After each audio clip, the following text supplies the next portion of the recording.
Hey guys, welcome to A Better Perspective, a weekly series of interviews that attempt to offer a different perspective on life. I believe that we should constantly be attempting to better our perspective, and the best way to do that is through listening to stories and experiences from other people because everybody comes from a different walk of life and everyone has a story. And I think that their stories are worth telling. So I hope that these interviews help you to just that, offer you a better perspective. Now, my name is Donnie, and I get the privilege to host these interviews. And so thank you so much for joining in. Now, this evening, I'm very excited about our guest, but before I get into who he is and what he does, I'd like to give you a quick insight about next week's guest. Next Monday, I'm going to be airing an interview with Hannah Newman. Hannah is an infection prevention specialist based right here in New York, and so that's going to be a very informative, great interview. She's going to be talking COVID-19, what it looks like in New York City, the epicenter of it all. So you don't want to miss that. That's going to be a lot of fun. Now for tonight, I've got an interview with Dustin Nickerson. He's a stand-up comedian and very funny guy. It was an honor to be able to interview him. And then after the interview, he's provided us with one of the acts that he did before COVID hit. And so hopefully that'll bring you a lot of laughs. So stay tuned after the interview for that showing. Thanks for tuning in. And here's my interview with Dustin Nickerson. So, Dustin, thanks so much for coming on tonight, man. I appreciate it. Absolutely. That was a very gracious response, considering that I think you first reached out to me like 3 weeks ago, and then every 9 days I would send you some cryptic response. The first being, don't contact me here, and then I put you in an email, and then there's no excuse to be ignoring people right now, and yet here I am. Well, I wouldn't have normally followed up in normal conditions, but in quarantine life, it's like, what else do you do other than just try to annoy people? Absolutely. Absolutely. Especially with 3 kids, and I'm sure that you can relate to this. With 3 kids, I feel like I live in the annoyance world. Yeah, it's there have been no lack of strong emotions in our family since quarantine, which is the nicest way to say there's been a lot of yelling and screaming, and my wife and I use that term a lot when we talk about how often our kids yell. When we're saying it in positive terms, we say they're very passionate. They don't hide their feelings. And then that in the mean way is they argumentative, but so plenty of that around, but we're hanging in there. So what has it been like? Do you have any stories about it? Because you normally are on the road quite a bit. Yeah, most of my life is like I leave on Thursday or Friday and I come home Sunday or Monday. So I'm usually here a little over half the week. But now it's been okay. So for context, the amount of time, I think it's been about 40 days, something like that, whatever. I have no idea what date it is. It's been about a month and a half since I got on stage. So 45 days. And that's more days than I missed all of last year. Wow. So by context, in stand-up, Pete Holmes said that. He said stand-up comedy is the only art form you can forget how to do after a week. And so I don't know how to do it anymore. And at first it was just like, I was just kind of antsy. Like, what am I supposed to do? When is this going to start? And there was so much unknown to it. And then the schools got canceled and we're like, okay. And it was like, but now we've settled. There's a little more of a rhythm. We're setting, more, I'm realizing what weekends are like. I didn't really know about those because usually, like when people go out and do things on a weekend, like I'm the thing they consume. I'm the entertainment. So it's a lot of that, being home on the weird Friday, Saturdays. And I wish that my kids' sports games weren't canceled because those are the things that I usually miss. That's sure. One of the funny stories in that is my son did not want to play this upcoming baseball season. And it was like, he said he wanted to, and then he did, and he signed up, and then he got put on a team. He didn't want to get put, and like, he is so thrilled the season is canceled. He couldn't be happier. It's like confirmed his belief in the Lord. Like, God hears my prayer so much that he would bring a global pandemic so that I didn't have to play on this team. So, I mean, it's helping some of the kids' faith, apparently. That's awesome.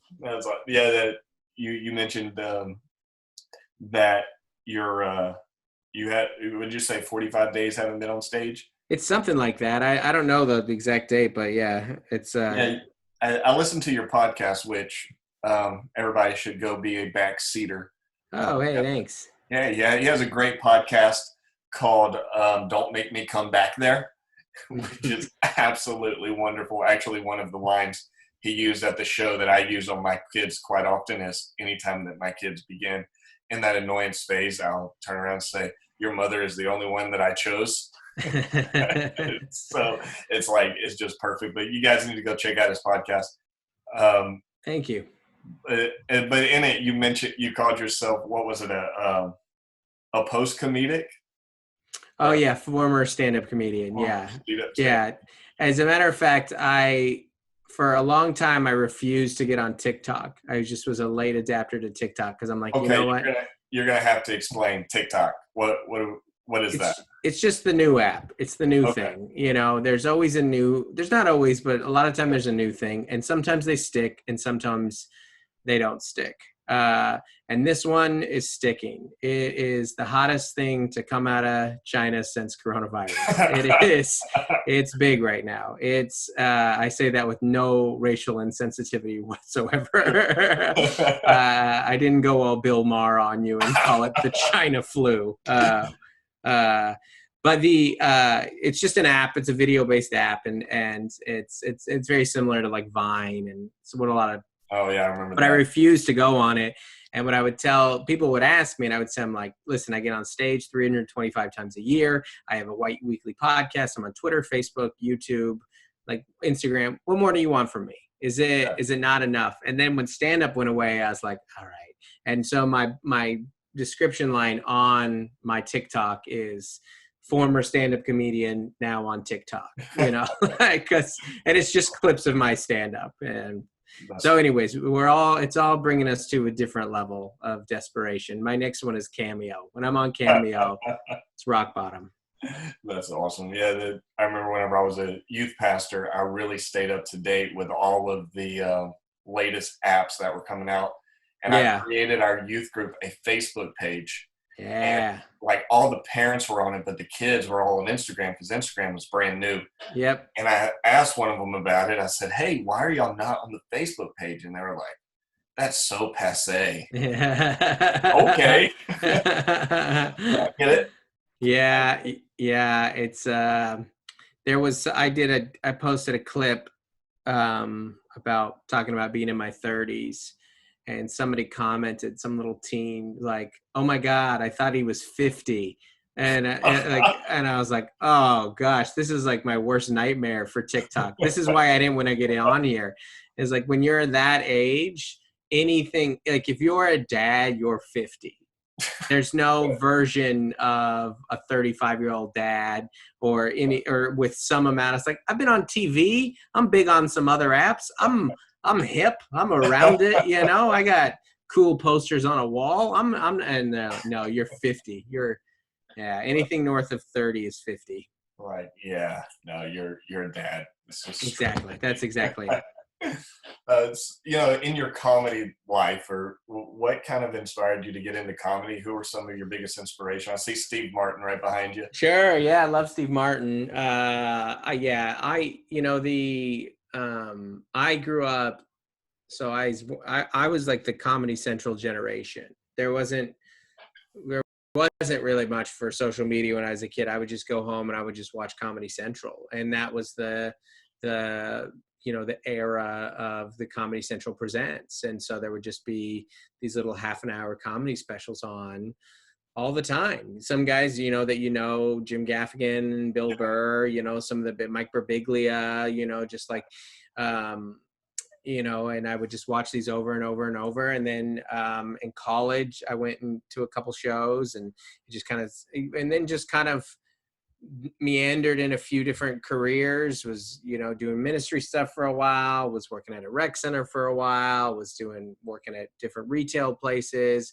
And when I moved to Southern California, I just was like, hey man, I've always wanted to try this. I've thought that I wanted to. And then, it's not even really that romantic of a story, and that I just did it and then I just didn't stop. It felt like kind of like falling into the right place of again, like, no, this is what I'm supposed to do, or this is what I want to do. I didn't attach any type of supposed to calling type language to it. I was like, no, Sure, this sure. is, and yeah, just kind of kept it. As far as influences go, I mean, when I was a kid, it was Dana Carvey, kind of whoever was on TV getting specials, Chris Rock, I would just, Sure. and then definitely started to grow an appreciation for like the clean guys, Gaffigan and Brian Regan. But now that I'm in the world, of it, there's just so many great comedians. Probably my favorite is John Mulaney. I love John Mulaney. Can't get enough of him. And another one of my favorites is a guy that I actually get to work with, Nate Bargatze. So that was pretty dreamy when I first got to start going out with Nate. You're like, I mean, I don't go out a lot with him, a couple times a year. I'm supposed to be out there with him next week. So yeah, but again, there's just, I love Wanda Sykes.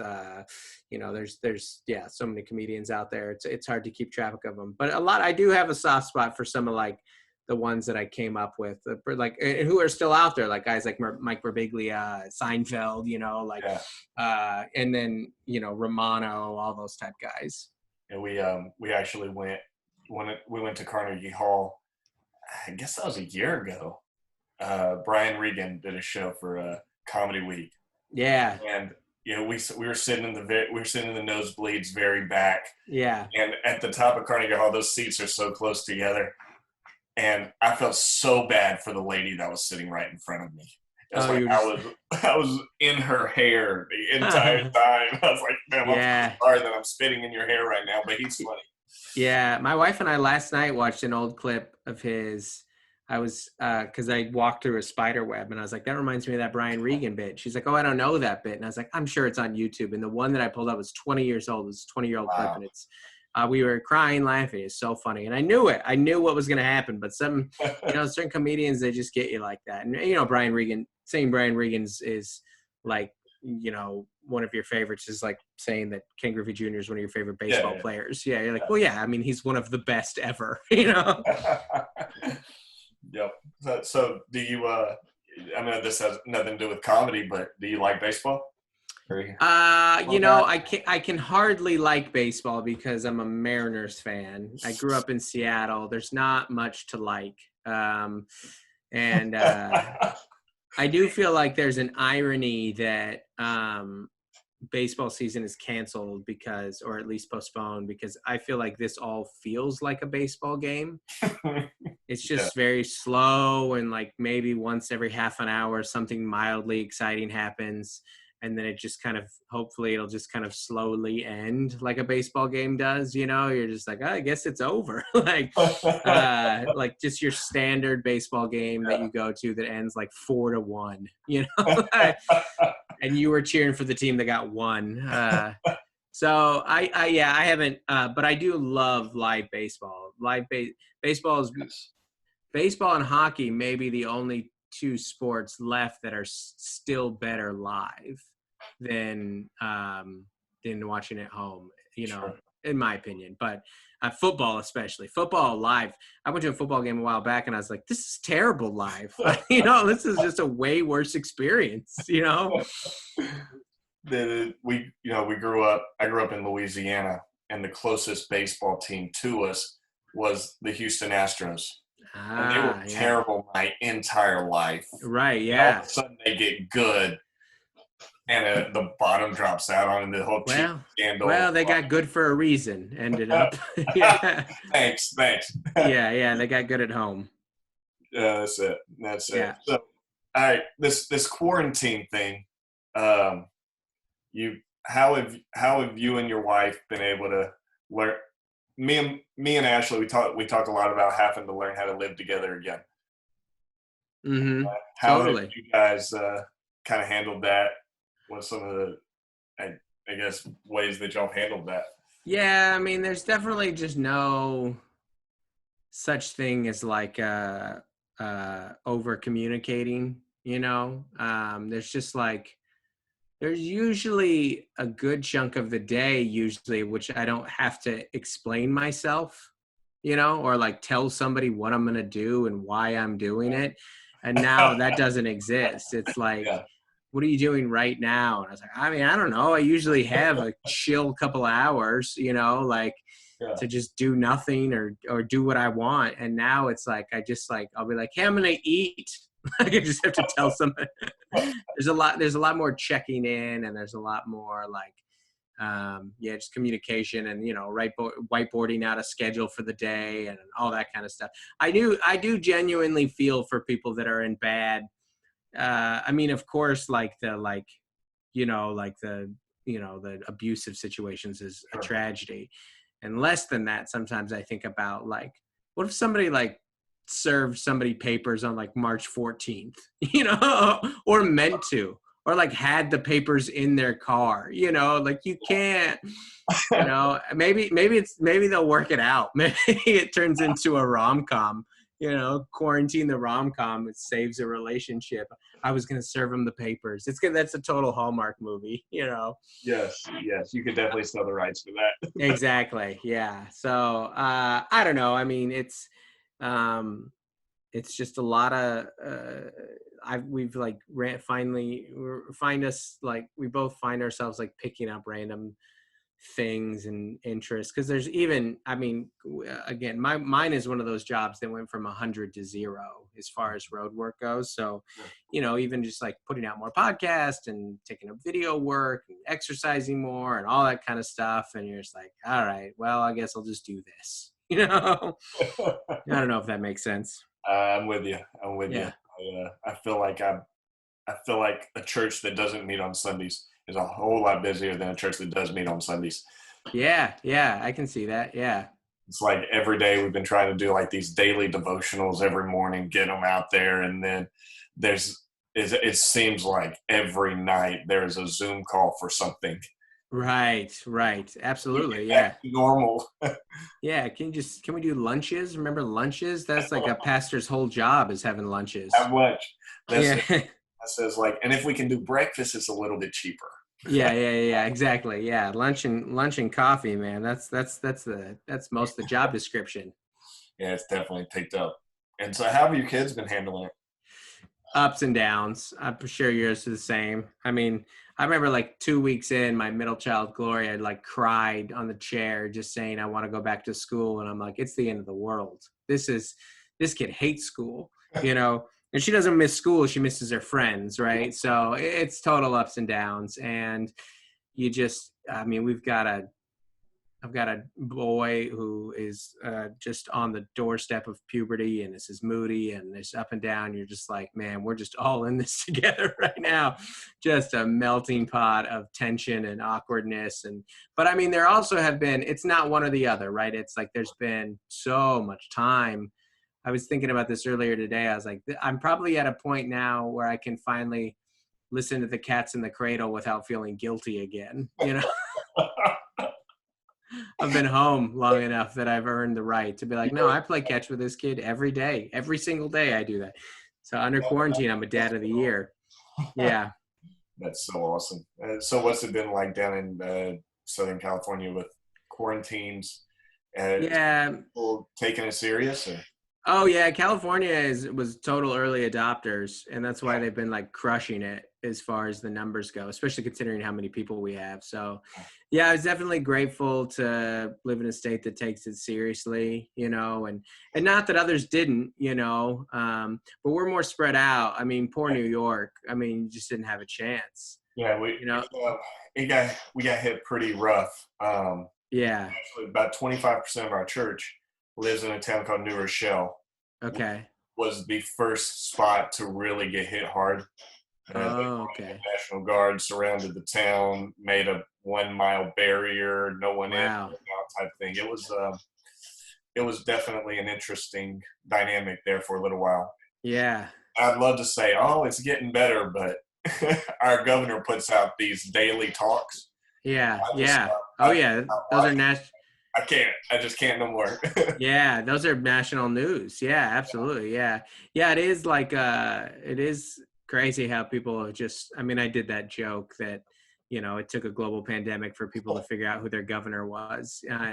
But it is, you really like Newsom here in California. I'm just like, I'm looking to you, buddy. Like, cause he really does have, now I have a unique job where I'll probably start working in other states. Pretty sure I could work in Georgia today.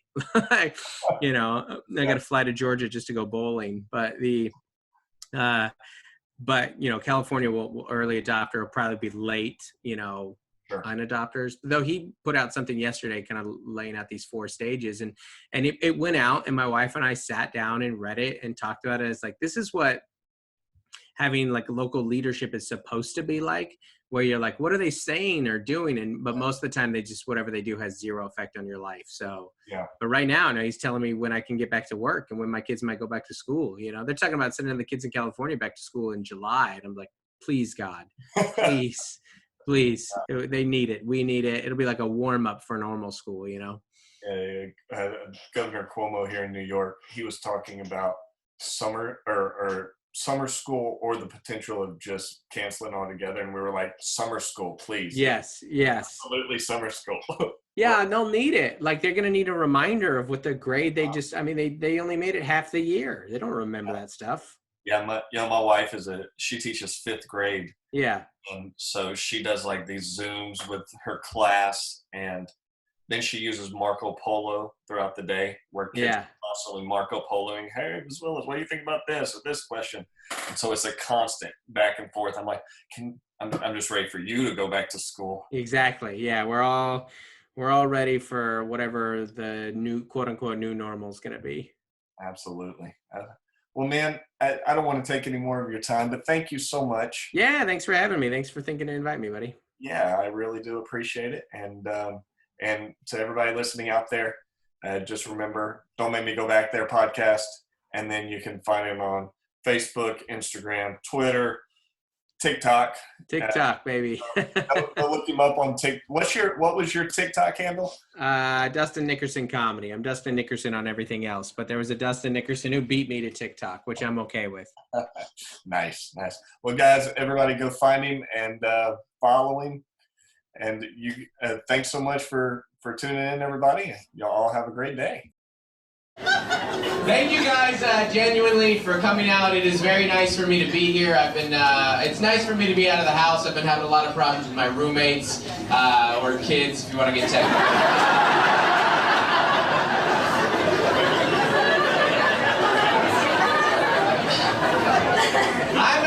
My biggest philosophy as a dad is we need to be more honest with kids, shoot straight with them. I think that helps them. I have 3 kids. One of them's dumb. It's fine. I'm not going to say which one, but the other 2 know.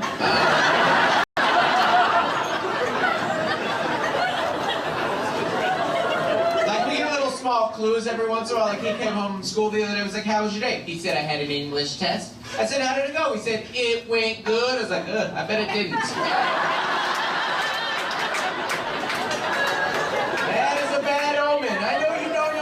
Means dumb, but it's not good. It's not. We try not to put too much pressure on grades as parents, though, because grades aren't who you are as a person. Hard work, sense of humor, creativity, kindness. There's more things to celebrate in a person. We're at the dinner table recently. We're having salad for dinner. Out of nowhere, my daughter takes the dressing, and to the tune of David Bowie's song, Let's Dance, she goes, let's wrench. Unbelievable. I just looked at her and I was like, this is the first time I've liked one of you. I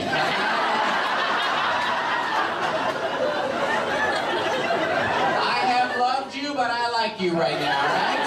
This is fun. Let's hang out. You can ranch if you want to. Let's do this. Let's do this. Sometimes I feel bad for my kids because they did get pretty white and nerdy parents. This is Dad. It's a bummer. I know. I'm very white. I know that. Like, someone got me a salmon-colored shirt recently. I can't wear salmon. I am salmon. I put it on. I was just floating glasses at that point.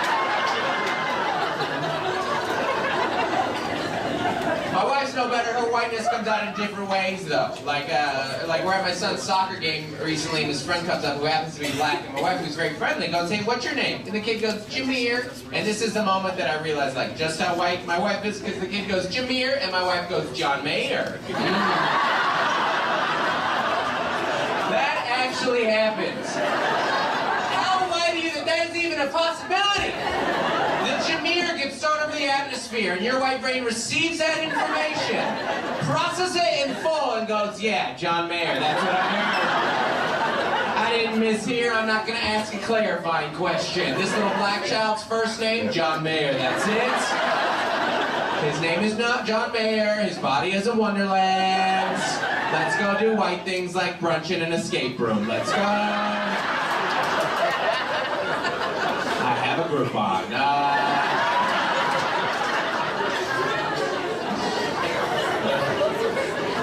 Kids take little things for you. Kids ain't just getting older in general, like sleep. I used to just go to sleep, and now I have a relationship with sleep. My body and brain cannot get on the same page on when it's time to go to bed. Body can be physically exhausted, like, "Hey, we need to go to bed." And brain's like, "Totally! Let's do it!" And then we hit the pillow, and brain's like, "Hey, real quick, here's everything that you're worried about. Here's right here." And you're like, "Come on, brain, it is 1 in the morning. There's nothing we can do about that." Brain's like, "I'm so sorry. That's my mistake. You know what? Instead, here's some bad memories. Here you go." Also a scene from the scariest movie you've ever seen. Also, you have to go to the bathroom. Get up.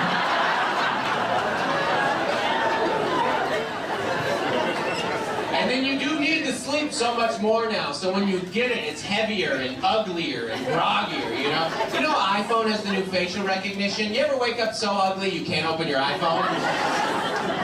Your iPhone is like, absolutely not. Absolutely. Like, if that is you, I can't be seen with you right now. I can't.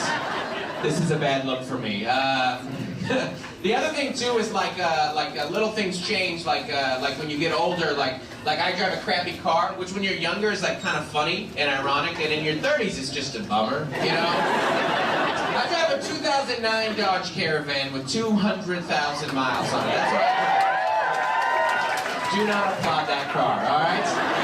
Nothing in this car works except the engine. Nothing else works. All the dash lights are on. Every warning this car can give me is there. It's just countdown to explosion at this point.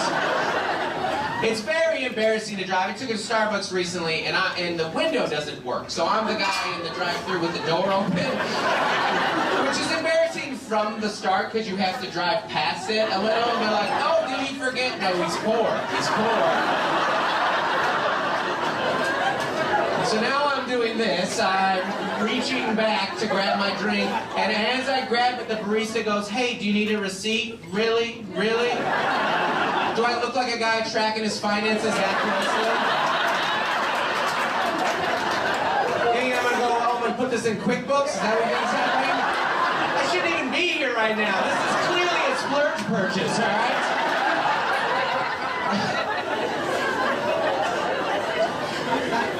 Kelly Blue booked it recently. You know, you look up the vehicle, the value of your vehicle. It said it was worth $300.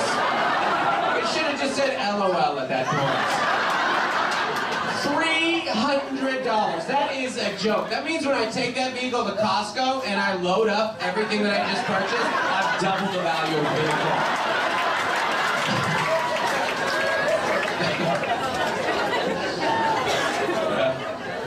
The other thing that changes a little bit too is like health, and you know I have a dad bod, and honestly I embrace it because I am a dad.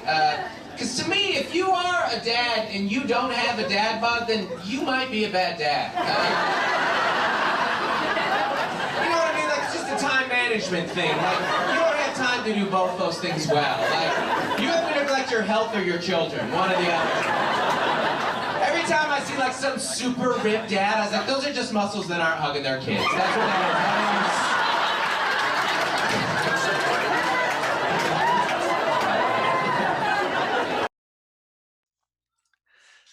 Hey, thanks so much for tuning in this evening. I hope that you enjoyed the interview and the show. Please remember next Monday, 10 p.m., interviewing Hannah Newman, who is a infection control specialist based right here in New York City. So it's going to be a very informative and great chat, and I believe that you'll enjoy it. Thanks again. Have a great week, and bye-bye.